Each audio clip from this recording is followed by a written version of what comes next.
Okay, guys, I'm here for a very special review. This is a review of the WWE 2016 Draft Show. The first live edition of SmackDown, even though a lot of stuff I think is going to be implemented when next week during that show. So, this is going to be predominantly a draft review. I'm very aware there were matches on this SmackDown. I'm very aware of that, but I am only talking about one. The WWE Championship match, because it's the only match that needed to happen. I have the entire roster for Raw and SmackDown. Right here. All 59 picks. Because I even watched Draft Center on the WWE Network to get all of this. And I will talk about each roster and the pros and the cons of each roster. And I'll give my overall thought about how this draft ended up. It's 11:30 on a Wednesday night, the day after the draft. So I'm uploading this very late I'm filming this very late when I normally do, but I'm going to do it. So let's kick it off and talk about the Raw roster, which was the number one overall pick and the face of Raw, presumably, Seth Rollins, which, quite frankly, the finish to Raw pretty much guaranteed that was going to happen. Then you had Charlotte as number 2 for Raw, which is very interesting. She was number 3 overall. A woman went before John Cena and Roman Reigns and Brock Lesnar. That is a big position for Charlotte to be in. Number 3 for Raw, Finn Balor is the first NXT call-up, which poses a very interesting question, logically, is why was Samoa Joe not the first NXT call-up? And I see the logic in there, I do, because he is the NXT champion, and he defeated Finn Balor twice. But WWE.com did not really actually give the members of the NXT roster who were able to be drafted, so they may not have had the full roster to go by, and the GMs could have just had maybe a select few. Maybe like 4 men, 4 women, 2 tag teams, and 2 tag teams maybe to go by. And that's why people like Joe and Nakamura weren't drafted, but I'll get into that later. Finn Balor going to Raw. That was the only 100% guarantee that I knew was going to get drafted was Finn Balor. Because the other ones I weren't sure about, other than the one that happened later. At pick number 4 for Raw, which is a 6th overall pick, Roman Reigns went to Raw. So, a suspension knocked him all the way down from what would have been the number 1 pick to the number 6. Because trust me, he would have been number 1 had he not been caught that suspension. He would have been the number 1 pick in this draft. And on top of that, there is no saving him because just showing a picture of him on the Titantron going to Raw got him booed out of the building. Imagine what it's going to be like at Battleground when he shows up there. He is going to be the most disliked man in Washington, D.C. He'll be more disliked than almost every member of Congress. Yeah, that's saying something. That's how bad D.C. is going to turn on Reigns Sunday. That's going to be a bad reaction, and the WWE need to understand that. Which is sad that they don't, because they do. They need to understand that there's no saving Reigns unless you turn him heel. So then at pick number 5, which is the 8th overall pick overall, Raw selected Brock Lesnar. Which I think is pointless. Because Brock Lesnar only appears, 2 or 3 times a year and only does like 2 matches every 6 months? So really, I don't understand why you just didn't have him float between the shows. I really don't understand that. And I guess he's outside of the top 10 because of that whole thing of his 2 failed drug tests. But the ironic thing is, while he's not suspended, he can't be, because the wellness policy does not affect Brock Lesnar, because he's not a full-time competitor. The wellness policy is only for full-time people. As stupid as that is, it's only for full-time people. So, yeah, it's stupid, but it's the way it is. So at pick number 6 for Raw, which is the 10th overall pick, the entire New Day was drafted with the tag team titles, and that's an interesting thing. I'm glad they got the New Day together, even though I wouldn't be upset if they at least split Xavier Woods off from them, but I'm glad they at least kept the New Day together. And they would have been kept together because they were ultimately drafted together, unlike the Wyatt family, which I'll get into later. So the 7th pick for Raw, which is the 11th pick overall, was Sami Zayn, which was surprising to me, but and even more surprising about something else they did later.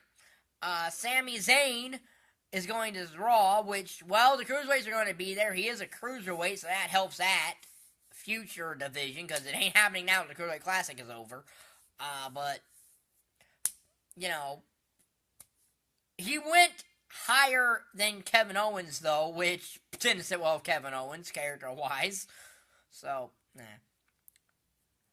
So then, the 8th pick for Raw, which was the 13th pick overall, was Sasha Banks, which didn't surprise me. They're keeping Charlotte and Sasha Banks on the same show, because they're obviously facing each other at SummerSlam. So have them on the same show makes a lot of sense. And then the 9th pick for Raw, which was the 15th pick over Raw, which was the 15th overall pick, was Chris Jericho going to Raw. I don't know, really, Jericho's a guy who you really didn't need to draft. Do I understand why they did? Yeah, because he is going to be around till the end of the year, but then he's leaving at the end of the year anyway, so kind of a wasted draft pick, kind of like Lesnar there. So then the 10th pick. The first pick of round 4, the 10th pick for Raw, but the 16th overall pick was United States Champion Rusev, who brings Lana with him, because that's the rules of the draft. Okay, I'll get into something else about that later, because I'm also going to throw in Battleground predictions with this video, too. So then the 11th pick for Raw, which was the 18th overall, was Kevin Owens. So Owens and Sami Zayn were kept on the same show, which I did not see happening, and honestly, I think unless they're planning to add a loser leaves Raw stipulation to their match at Battleground, I don't understand why they did that, and I'll get into that after I get done with the entire roster draft, and give you thoughts about that individually. So then the 12th pick for Raw, which was the 19th overall pick, which was the 20th overall pick, went to Enzo and Cass. Yeah, the certified G realest guys in the room are going to Raw. That's interesting. Because honestly, I was worried they would split Enzo and Cass up, given that Vince McMahon is high on Big Cass. I was worried they would split Enzo and Cass up, and I'm glad to see that they didn't. At least not for the time being, anyway. So, on to round 5. The first pick of round 5 and the 21st overall pick was Carl Anderson and Luke Gallows, which I'll get into when I talk about SmackDown. But it is safe to say about something. But I'll get into that once I talk about SmackDown. That's an interesting pick for Finn Balor purposes, because it's intrigue, but again, I'll get into that later. So the 14th pick for Raw, which was the 23rd pick overall, was The Big Show, and nobody cared. Because no one cares about The Big Show. He is not as good as he once was, and he isn't as good once as he ever was. And if you get that joke, I applaud you. And the 15th pick and the 25th overall pick in the draft, the 15th pick for all, was Nia Jax, who is a surprise to me because, honestly, I would have thought this was going to be Bayley, because Nia Jax has a huge upside, but I don't know if she's ready for the main roster yet, and I think she's only here because she's The Rock and Roman Reigns' cousin. I think that's really the only reason she's on the main roster, because I don't think she's quite ready for it yet.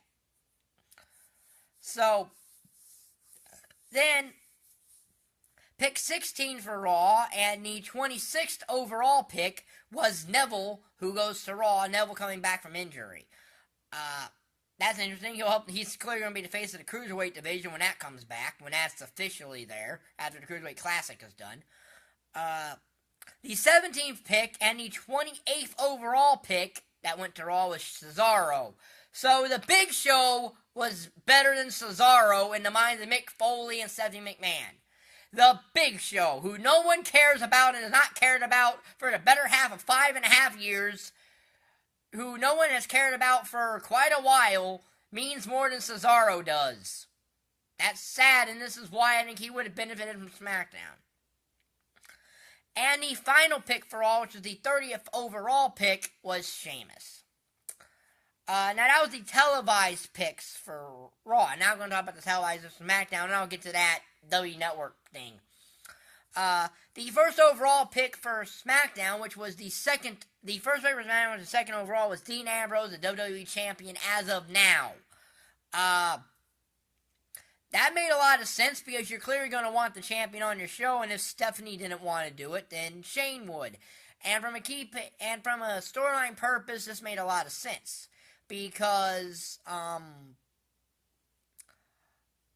Steph's got confidence that Rollins can bring the title to Raw, and Shane and Bryan are obviously confident that Ambrose can keep it on SmackDown. So, the second pick, and this is why I was talking about with Anderson and Gallows, the fourth overall pick at number 2 for SmackDown is AJ Styles, who is now split from the club, so which is a very good thing, which is an extremely good thing. I don't necessarily know if it's a good thing, but it's a good thing for AJ because he doesn't need the CAW club.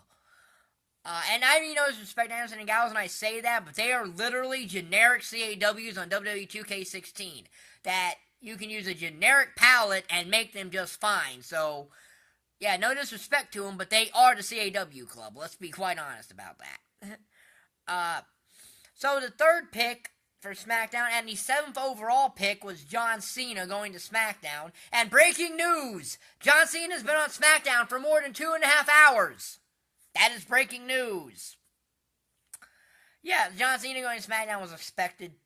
Hopefully he doesn't end up getting traded to Raw sometime between now and next week, but who really knows?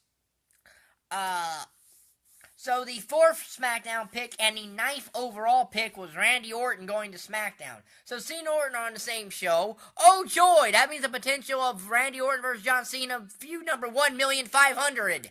Yay! Like, no one cared about that, and no one cares about that. So the 5th pick for SmackDown, which was the 12th overall, was Bray Wyatt by himself. Because all 3 members of the Wyatts, sans Luke Harper, who is injured, were eligibly drafted by themselves, not as a unit. And to bring that up, no one injured is eligibly drafted, because Emma wasn't drafted, and nor was Nikki Bella, and they're all on the injured list too, so that's interesting. So then this is where we really get weird here, because the 6th pick for SmackDown, which is the 14th overall, was Becky Lynch, who for a while had nobody to fight, because the WWE forgot that she needs someone to fight. And this is why I say that this got weird, because they essentially have done a complete split of the women's division. There's 6 on Raw, there's 6 on SmackDown. And I'll get to that elaborate more on that. But so the 7th pick for SmackDown was The Miz and Maurice. The 19th overall pick in the draft was Baron Corbin, which was kind of a surprise. I mean, I'm glad he's a top 20 pick. And I think SmackDown's a place where he can actually strive. And I'll get into that when I talk about why I think maybe the perceived better roster isn't the best. Because trust me, I don't think it is. So, 9. The 9th overall pick, the 9th pick for SmackDown, which was the 21st overall pick, or the 22nd overall pick, is American Alpha, Jason Jordan and Chad Gable, or Team Angle 2.0, because that is what they are. Very good pick, but again, the WWE forgot to put other teams over there on the main part of the draft anyway. So then the 10th pick for SmackDown was Dolph Ziggler, and nobody cared. The 11th pick for SmackDown was Natalya, who basically was drafted because of the whole Becky Lynch feud. That's the only reason she was even put over there, I'm guessing. And the final televised pick for SmackDown was Alberto Del Rio, which is very interesting given a Raw pick in the WWE Network portion of this draft. So that was the 30 picks made on the televised portion of the show. And then, of course, we had the WWE Championship match, which was good. Ambrose won clean, which means for right now, the WWE Championship is on SmackDown. It's probably going to change at Battleground, and I'll get to that in my Battleground predictions, which I'm just going to make a separate video, but I will get to that later. I will get to that when I get to the Battleground predictions. So, yeah, so then we get to the WWE Network part of this, and this is where everything falls off, because this seems like the computer was randomly generating stuff. But the 31st pick in the draft was the Golden Truth. The Golden Truth were more important than virtually every NXT person, including Samoa Joe and Nakamura. Which, now granted, they may not have been eligible to draft it, and no one really knows because the W didn't elaborate on that. The 32nd pick going to SmackDown is the Usos. So at least American Alpha have at least one good team to feud with off the top, because that should be what they do. That should be who they feud with first. You know, it's face-to-face. You can do a lot with that. The 33rd overall pick was Titus O'Neil, who's going to Raw. The 34th overall pick was Demon Kane, who's going to SmackDown. And yes, I specifically said Demon Kane because that is what his draft logo said. So, I have a feeling Demon Kane's going to wrestle on SmackDown, and they're going to have Corporate Kane be showing up on Raw, which is a million bazillion times crazy. That doesn't make any sense, and I don't really want to go into. And the 35th overall pick in the draft was Paige, going to Raw, who's now split from her real-life boyfriend, Alberto Del Rio. I don't know why the WWE did this, but they did it later, too. So, yeah, the problem with Paige, and I will get into this, she's in a division on a part of Raw that's going to be dominated by a select few. And it's probably not going to be able to get anywhere. And I'll get into that at the end of this video.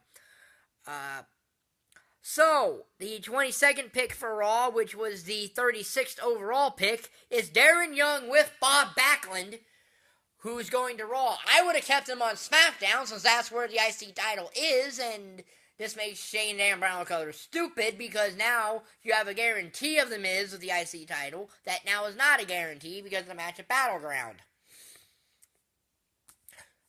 Pick number 36 overall is, or 37 overall is Kalisto going to SmackDown, which I actually like him going to SmackDown more than Raw, because yes, the Cruiserweight title, the Cruiserweight division is over on Raw, but Kalisto's far more, versatile. I think he can be more like Rey Mysterio, who didn't always necessarily, who could go outside of the Cruiserweight division, so I think SmackDown's probably a better place, I think, for Kalisto. Sin Cara is Raw's 23rd pick and is going to Raw, which is okay. He can do a lot of things in the Cruiserweight division. And they probably should have unmasked him and have him go back to being Unico, but... the 16th pick for SmackDown was Naomi. So she's with her husband, at least. And maybe that's why they put her there. And the 24th pick for Raw is Jack Swagger, who I think a lot of people didn't even know was still employed, so, well, good for Jack Swagger, he's going to Raw. Not that I care, he'll get lost in the shuffle in that show, which is why he should probably be on SmackDown. And the final pick of round number 8 was the Ascension together, or the Descension, because that's what happened to them. The WWE has ended up basically... They're the Descension now, and they don't matter and are completely irrelevant. They're there because American Alpha needs someone to fight. So, round 10, or round 9, the 25th pick for Raw was the Dudley Boys, Bub and Devon, who are not split up again, like the first draft they were a part of, in which they were split up. The 18th pick for SmackDown is Zack Ryder, which now makes Shane McFoley look like an idiot, because now you take a 50% chance of keeping the U.S. title again, because of a match at Battleground. The 26th pick for Raw was Summer Rae, which, while an amazing, talented worker, is going to get lost in the shuffle of the Raw Women's Division, and I will discuss that. The 19th pick for SmackDown was Apollo Crews. Maybe the people on SmackDown can give him a personality. Because quite frankly, his character is he's a guy who smiles. That is his personality, is he smiles. And that ain't going to get him much. The 27th pick, and the final pick for Raw in the draft for this round, was Mark Henry, who I thought was retired. So, yeah. And then the 20th pick for SmackDown was the best pick of this round, as it's Alexa Bliss, who's far more ready than Nia Jax and will be able to do some phenomenal stuff in the women's division, whatever they're going to do with that. Alexa Bliss was by far the best pick of that entire round, because that is actually that's someone who can carry the women's title, the women's division in the future with that. So, pick number 28 of round number 10 of the draft.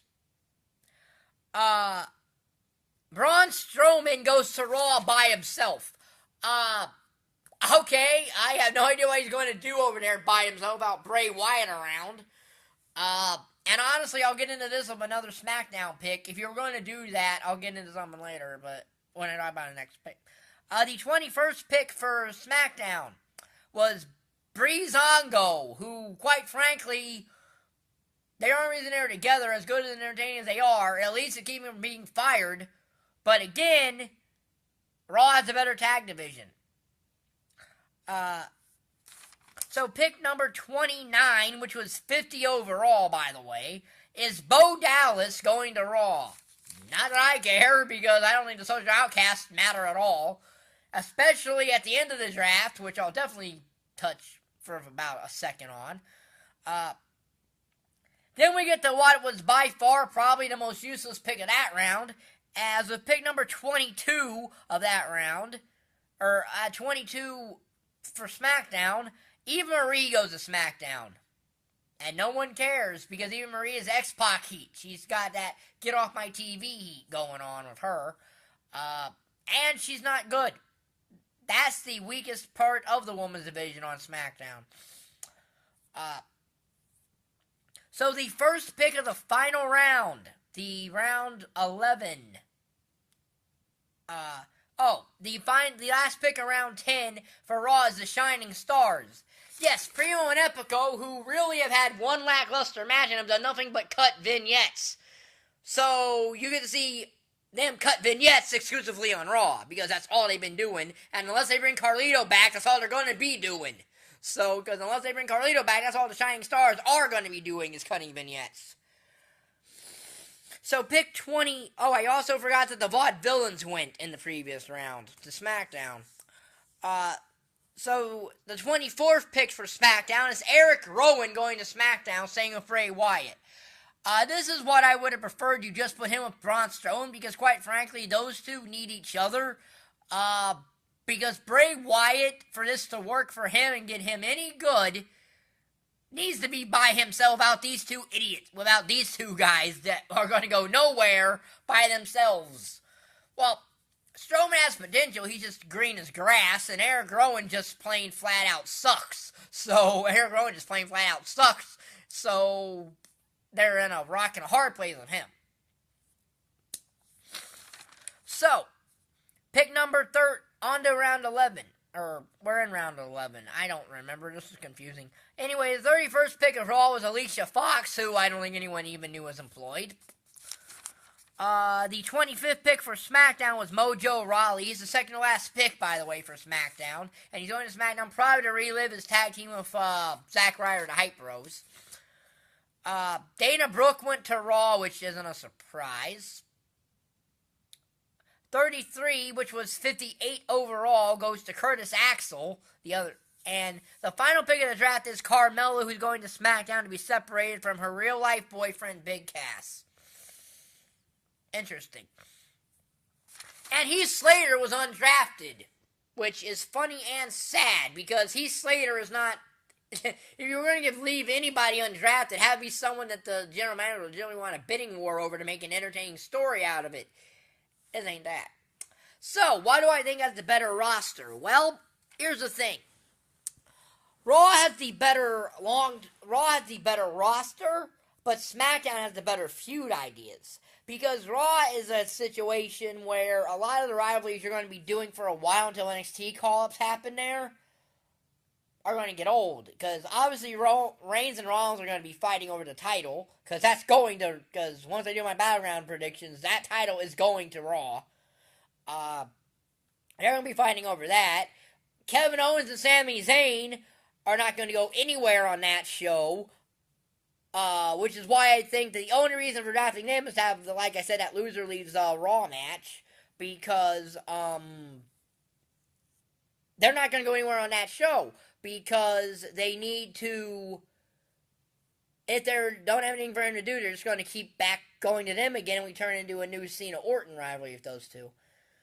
And the women's division is going to center around Charlotte, Sasha, Banks, Nia Jackson, Bayley when she gets called up to the main roster. So the other women in that division over on Raw are going to get lost in the shuffle. Whereas SmackDown has much better feud ideas. Especially when AJ is done and Orton are done after SummerSlam. Randy Orton, AJ Styles. Money match right there. Money feud. Randy Orton and Bray Wyatt. There's a feud that's interesting. AJ Styles and Bray Wyatt if AJ was face. Randy Orton and Dean Ambrose. AJ Styles and Dean Ambrose, which has a match we've seen before, but a feud could be amazing between those two guys. And I think that NXT call-ups are better off there because there's much better feuds for them. John Cena can be used to help elevate people like Baron Corbin and people like that and NXT call-ups. So, yeah, I think in terms of rivalry and possibly long-term, SmackDown is up with a better roster. Even though Raw's got the larger one, I think SmackDown's got one that's not going to get repetitive for a while.